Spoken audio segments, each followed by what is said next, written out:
मैं ट्विंकल आप सभी के सामने एक बार फिर से उपस्थित हूँ आपके अपने न्यूज़ मोमेंट हिंदी में। तो चलिए चलते हैं आज की खबरों की तरफ।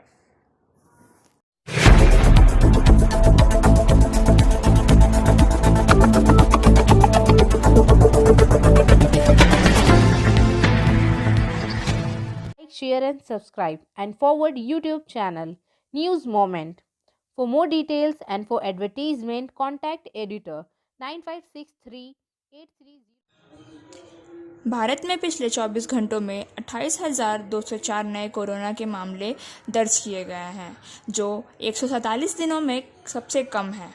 मंगलवार को केंद्रीय स्वास्थ्य मंत्रालय के आंकड़ों के अनुसार 16 मार्च से समग्र कोविड-19 टैली को 3,19,98,158 तक ले जाना है। स्वास्थ्य मंत्रालय ने कहा है कि कोविड-19 जटिलताओं से जुड़ी प्रतिदिन मौतों की संख्या भी 400 से नीचे आ गई है। पिछले 24 घंटों में 373 लोगों की मौत के साथ भारत के कोविड-19 की मौतों का आंकड़ा बढ़कर 4,28,682 हो गया है।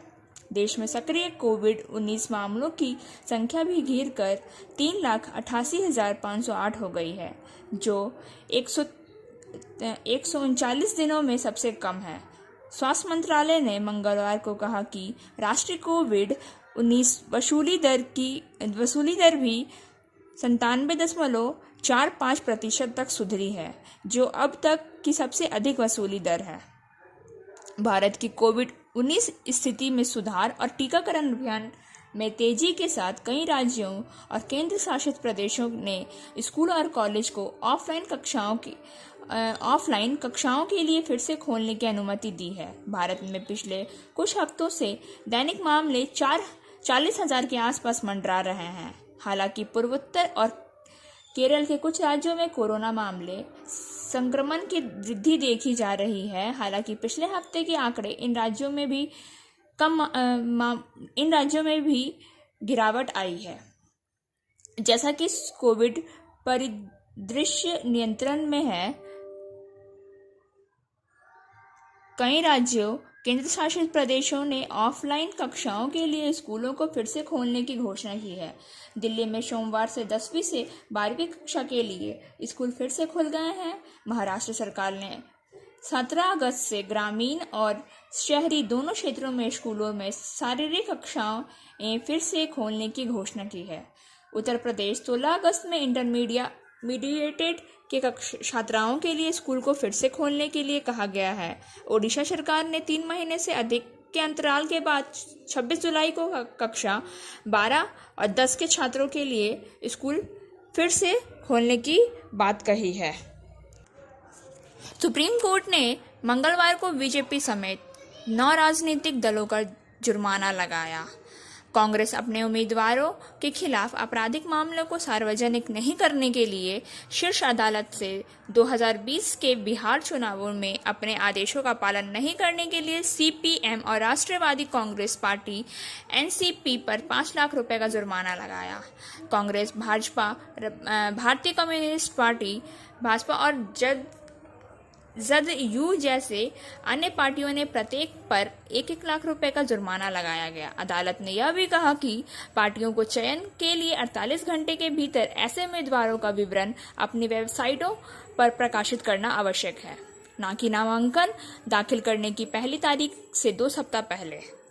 इससे पहले आज शीर्ष अदालत ने कहा कि राज्य सरकारों द्वारा राज्य के उच्च न्यायालय के पूर्व आदेशों के बिना मौजूदा और पूर्व सांसद और विधायकों के खिलाफ कोई भी आपराधिक मामला वापस नहीं लिया जा सकता है।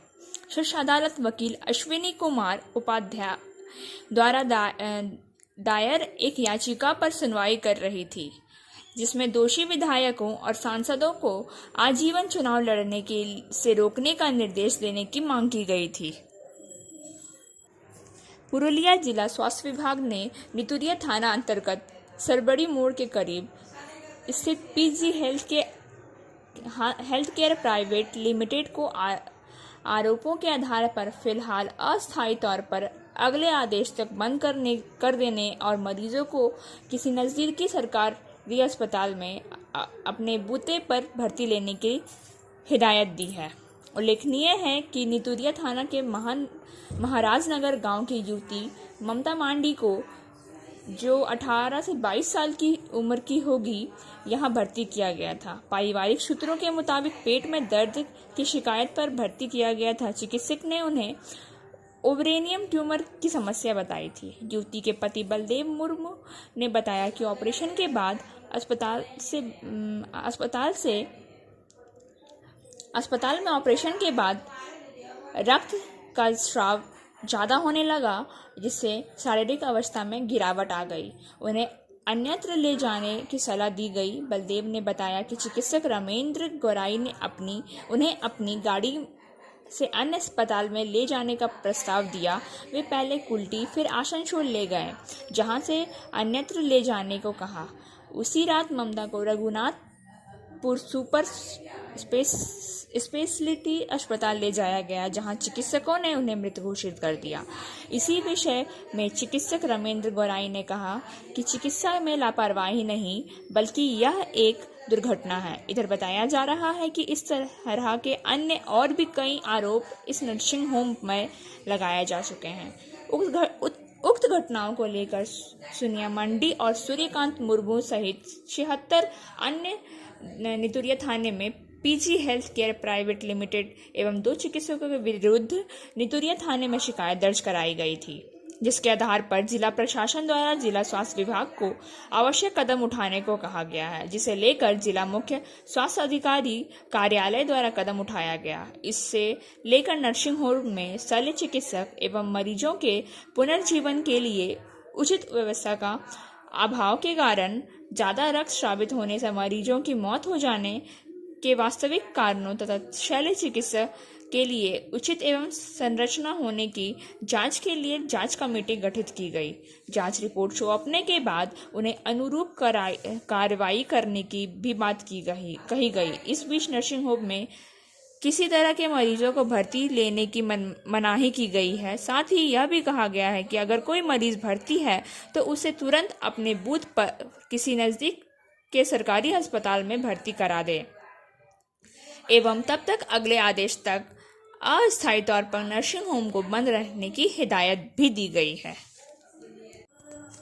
बर्नपुर बस स्टैंड पूर्व कर्मचारियों के परिवार के सदस्यों ने आसनसोल की ओर से जाने वाली सड़कों के मुख्य द्वार के पास जाम लगाकर वे बस स्टैंड की कॉलोनी में पानी और बिजली कनेक्शन की मांग कर रहे हैं। इसका नेतृत्व पूर्व पार्षद ने किया था। इससे छात्रों की पढ़ाई भी बाधित हो रही है, लेकिन अभी तक प्रबंधन की ओर से कोई जवाब नहीं आया है। आसनसोल पेट्रोल डीजलों की कीमतों में वृद्धि तथा केंद्र सरकार की नीतियों के खिलाफ टीएमसी द्वारा चेयरपर्सन अमरनाथ चटर्जी के नेतृत्व में डिपूपाड़ा इलाके के प्रतिवाद जुलूस निकाला गया, जो डिपूपाड़ा से शुरू होकर आसपास के इलाकों में घूमा। इस दौरान टीएमसी नेता रिंटू गांगुली और संजय साव, चंदन महतो, बाबन चटर्जी, लल्ला सिंह, गोलू गुप्ता समेत अन्य कार्यकर्ता मौजूद थे। इस दौरान चेयरपर्सन अमरनाथ चटर्जी ने कहा कि केंद्र सरकार की दुर्नीतियों को सहते सहते भारत की जनता परेशान हो गई है। हर मामले में केंद्र सरकार विफल रही। जब से केंद्र में भाजपा की सरकार आई, युवाओं ने रोजगार पाने का सपना बिल्कुल छोड़ दिया। एक एक करके सरकारी संस्थाओं को प्राइवेट हाथ से बेच रही है। आसनसोल नगर निगम के चेयरपर्सन अमरनाथ चटर्जी ने मंगलवार को सीएमपीडी एलआईसी के निकट स्वर्गीय सरदार राजेंद्र सिंह चौधरी और स्वर्गीय मंजीत कौर बाबा की याद में गुरु सिंह चौधरी एवं अंजना कौर और राज सिंह चौधरी द्वारा लगाए गए वाटर टैंक का उद्घाटन किया। चेयरपर्सन अमरनाथ ने कहा कि स्वर्गीय आर.सी. चौधरी काफ़ी सामाजिक व्यक्ति थे। उनकी याद में उनके पुत्र द्वारा समाज के लोगों के लिए यह मशीन लगाकर सराहनीय कार्य किया गया है।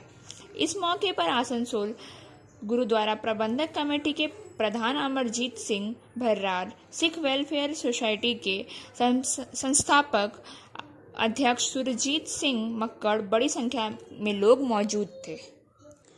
आसनसोल नगर निगम के वार्ड संख्या 28 केटी रोड इलाके में जर्जर 2 मंजिला मकान को नगर निगम द्वारा ध्वस्त किया गया। नगर निगम का कार्यपालक अभियंता आर के श्रीवास्तव के नेतृत्व में नगर निगम की टीम सुबह से ही मकान को तोड़ने के लिए पहुंची थी। यहां सुरक्षा को मद्देनजर रखते हुए बड़ी संख्या में पुलिस तैनात थी। नगर निगम सूत्रों ने बताया कि शहर के विभिन्न इलाकों में जर्जर मकानों को नोटिस दिया गया था। गौरतलब है कि चेयरपर्सन अमरनाथ चटर्जी ने बीते दिनों कहा कि विभिन्न हिस्सों में जर्जर मकानों को नोटिस देकर उन्हें खतरनाक स्थिति में रहने वाले लोगों को खाली करने को कहा गया ताकि कोई हादसा ना हो जाए। फोस्पेसी PBDCCI ने दी DRM को विदाई। आसनसोल के मंडल रेल प्रबंधक सुमित सरकार का तबादला हो गया। मंगलवार को विभिन्न व्यावसायिक संगठनों की ओर से उन्हें सम्मानित कर विदाई दी गई। Federation of the south Bengal chamber of commerce industries की ओर से अध्यक्ष RP खेतान, महासचिव सचिन राय, वरिष्ठ उपाध्यक्ष पवन गुटगुटिया, विनोद गुप्ता ने DRM को सम्मानित किया। वहीं Paschim Bardhaman district chamber of commerce की ओर से अध्यक्ष VK ढल्ल, महासचिव जगदीश बागड़ी, क्राइड के जिला अध्यक्ष सुबत चटर्जी उर्फ बल्लूदा एवं यूथ क्राइड के नवनीत बनर्जी ने DRM को सम्मानित कर विदाई दी। गौरतलब है कि सुमित सरकार के तबादले के बाद उनकी जगह परमानंद शर्मा को आसनसोल का नया DRM नियुक्त किया गया। इसी सप्ताह प्रभार ले सकते हैं।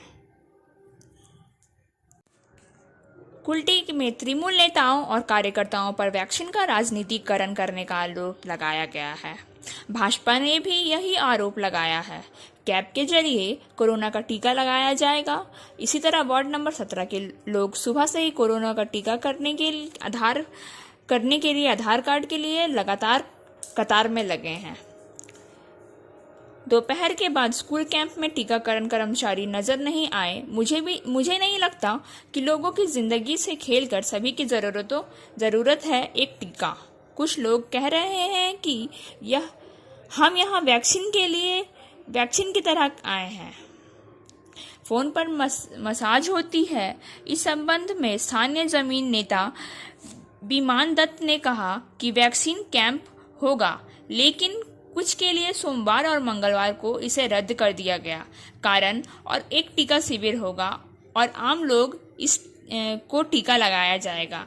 यह झूठ है कि विपक्षी नेता ने हवा को गर्म करने के लिए झूठ बोला है। ऐसा मत करो, प्रचार करें, लोगों को बताएं कि यह अच्छा है, लेकिन सही बात का प्रचार करें, सभी के लिए अच्छा हो। हम जानते हैं कि लोग जल्द से जल्द टीका लगवाएं। सबसे ऊपर स्थानीय भाजपा नेता सत्यजीत दास ने कहा, मैं अपने गांव के लोगों से कहता हूं कि वैक्सीन के लिए पंजीकरण के लिए पहले से जग जाएं और मुझे नगर निगम से एक सूची मिलती है और टीकाकरण दिया जाएगा। इस बार मेरे गांव के लोग तो पंजीकृत हो गए हैं, लेकिन टीकाकरण शिविर नहीं हुआ और तृणमूल कांग्रेस भ्रम पैदा कर रही है। तृणमूल जवाब देगी। तृणमूल नेता नाराज हैं कि एक भाजपा नेता ने आम लोगों को टीका लगाने के लिए भेजा है, लेकिन उन्हें टीका नहीं लगाया जाएगा। इन नेताओं को बताएं कि दादाजी पहले हमारे गांव के लोगों को देखते हैं, फिर राजनीति करते हैं। जीवन में आम लोग बचे तो राजनीति पक्की होगी। राजनीति करने के लिए बहुत समय है। चलिए आइए सुनते हैं पश्चिम बंगाल कांग्रेस के PCC सदस्य विश्वनाथ यादव ने आदिवासी दिवस पर क्या कहा। नमस्कार साथियों, मैं विश्वनाथ यादव, सदस्य पश्चिम बंगाल प्रदेश कांग्रेस। आज विश्व आदिवासी दिवस पर तमाम आदिवासी बहन भाइयों को जय जोहार कहकर अभिनंदन करता हूँ। विश्व आदिवासी दिवस संसार भर के सभी आदिवासियों की अस्मिता का दिवस है। कुल्टी बराकर कल्याणश्वरी मोड़ स्थित श्री अग्रसेन भवन में निगम के सहयोग से चैम्बर ऑफ कॉमर्स द्वारा लगाए गए ट्रेड लाइसेंस के कार्य को स्थानीय टीएमसी कार्यकर्ताओं ने रोका। इस संबंध में टीएमसी के युवाओं ने समीर घोष एवं सुब्रत भादुगड़ी ने संयुक्त रूप से बताया कि यह सरकारी काम है तथा सरकारी जगह किसी स्कूल या अन्य स्थान पर होना चाहिए। उन्हें बताया गया कि चैम्बर ऑफ कॉमर्स केवल एक वर्ग की कुछ लोगों की संस्था है।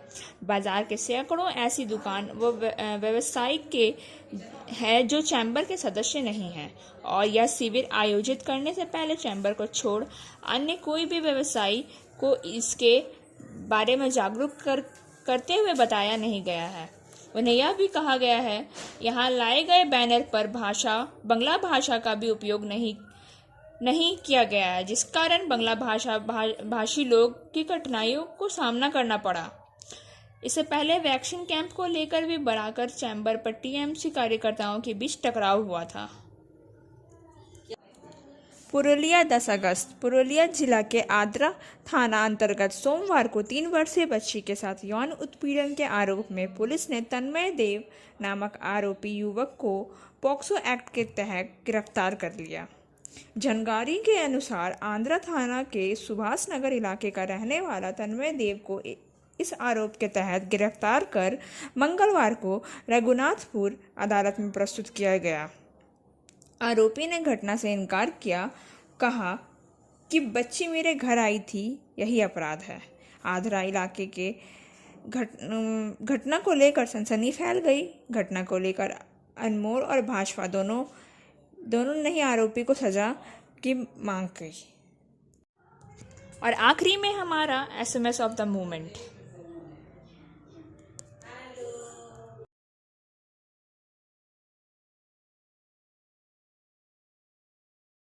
के लिए बस इतना ही। हमारा वीडियो देखने के लिए धन्यवाद। वीडियो को ज़्यादा से ज़्यादा शेयर करें, सब्सक्राइब करें और आगे की अधिसूचना पाने के लिए घंटी वाले आइकन को पुश करना ना भूलें। News Movement present YouTube channel for news in Bangla, Urdu, English